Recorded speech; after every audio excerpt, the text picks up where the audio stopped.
whatever I put in now for little Satoshi, if the market crashes when she's 10 years old, it doesn't matter. Why? Because she can wait until she's 20, until she's 30, until she's 40, until she's 50. What you can do also is this, hiwalay nyo yung pera nyo, hindi mismo yun yung what you're thinking na pamana, but you set aside a fund also that they can actually use. Yun yung para talaga sa kanila. And then yung para sa inyo, when you're old, do whatever you want with it.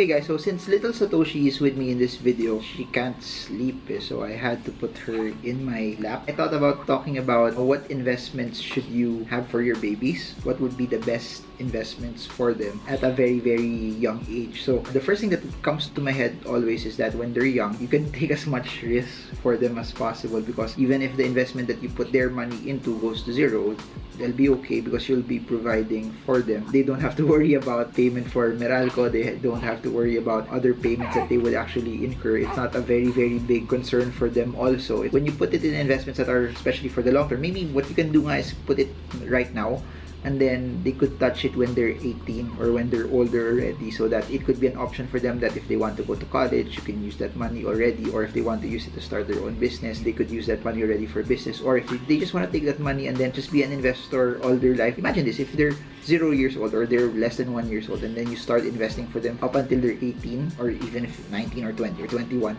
that's 2 decades worth of investing. That's a large amount of risk, aggressiveness, and upside that you can actually give them. And what's nice about that is if you invest up until you're 21, you don't have to think about it. It's not like retirement. When you're thinking about retirement, that when I start retiring, I can't be aggressive anymore as much as compared to when I'm in my 20s. But if you're actually investing and saving for them, you can be as aggressive as you wanted, because when they hit their 20s, they're still young, so they can take as much risk as possible. So I started investing in my early 20s. I thought that I could take as much risk as possible also because I was young. So imagine if you take that risk for them when they're 0 years old, when you hand the money over when they're 21, they're still young and they can still be as aggressive as possible. So you can put it in a way that you don't actually have to be scared, because a lot of people are thinking that, okay, I'll put it into something that's safe, so that when they're 18, 19, 20, 21, at least the money's there. The problem with that is if you put it there and it's sleeping for 18 years or 19 years or 20 years, you miss out on a lot of upside. A big chance that inflation will actually beat your investment. There's a big chance that you actually won't make a lot of money from it because you played it actually safe. I guess what I'm trying to say is if you're investing, it's not something that you would use for you, but it's something that you would give to them. Then you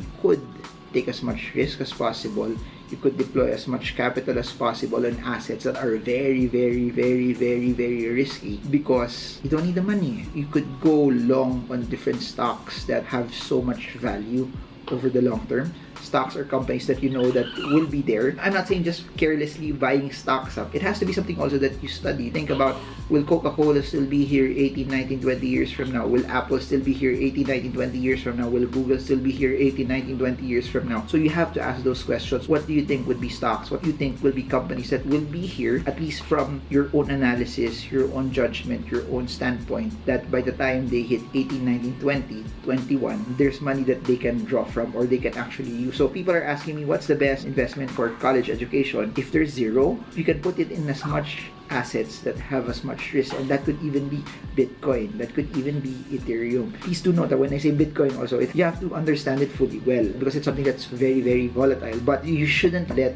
risk scare you, because it won't be your money anymore. You're actually thinking that you're gonna hand it over to your son or your daughter when they're 18, 19, 20, but you actually teach them that this money that you will hand over 18, 19, 20 will be something that they will use when they're 40, 50, 60. Some of them might even work it. Then maybe they won't even touch what you invested for them. And if you actually educate them that the money that I'm giving and investing to you, you can use later on, then the runway becomes even bigger. It's a 40, 50, 60 year runway. So imagine creating an experiment that you investing for your children in 2022, especially if you are watching this and then your wife is pregnant pa lang, or you don't even have kids, or your kid is 0 years old or less than 1 year old, or they're very, very young, or even if they're 5 years old, and then you're thinking about investing it for them that you could hand over in their 20s, but you educate them that the money that they will get in their 20s is something that they can use in their 40s, 50s, 60s, then they can take as much risk as possible. Then what whatever recession we have now doesn't actually matter. Then whatever downturn we have now doesn't actually matter. Then whatever worries that people have now,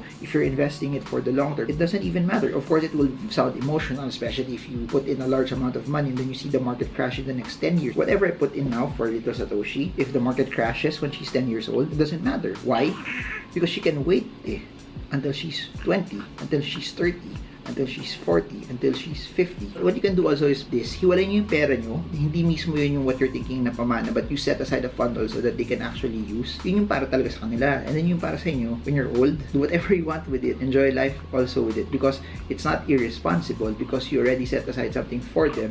And the best way for you to set aside for them is when they're young, because you take as much risk as possible. And maybe you put in a small amount, but because it's invested, it's compounded, it's growing, it's into an investment that's winning, that is something that is very, very high quality, then over a long period of time, it should do very, very well for you. I guess this addresses also people who are asking, where should I put children's education fund? Then the answer is on assets that will give you a greater amount of aggressiveness, even if there's risk, but it would give you a greater amount of upside, because if they're young, it doesn't really matter. And even if it drops, they won't be scared. Tingnan mo, will she be scared if it drops? I don't think she'll be scared when it drops, because she doesn't even know more about it. And the best way to actually do it is, since everything's online, just teach them little by little on how it is, make investing fun, expose them already to investments so that they know and they actually see on that chart that their money, their assets are going up already. You bought Apple at this price for them, at a certain point already the price of Apple started to go up. Then it becomes fun because they're not just actually enjoying, but they're actually earning as well. Wouldn't it be nice that when they hit 18, 19, 20, yung pambayad ng tuition nila won't come from your savings,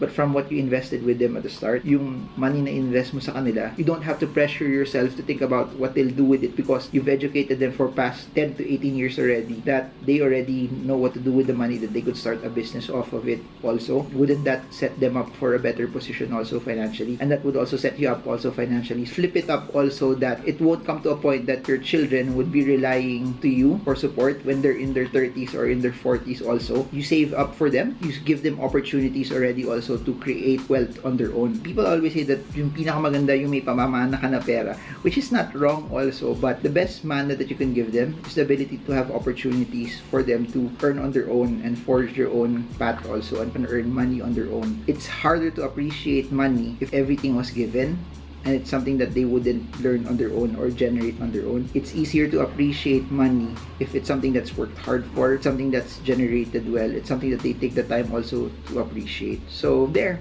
I hope this helped you, and I hope that my special guest for today gave you inspiration also to start preparing for your future. If you like videos like this, put your questions down below or whatever comments that you have. And if you want more people to see this, and if you believe that this is something that educates a lot of people, hit the like button, share it. It helps the YouTube algorithm. If you want to learn more about the videos that I've created, check it out down below. We have tons of videos about it. If you want to learn about investing in the stock market, we have books that you can check out that's available in Shopee. Or if you want to learn from my seminars, I have an investment 101 course. You can check it out. It will give you the basics on the stock market, on the bond market, on REITs, on ETFs, and so much more. That's it for now. Marvingermo, along with little Satoshi. I hope this video helps you trade well, trade strong, trade smart. See you all again soon, and God bless you all.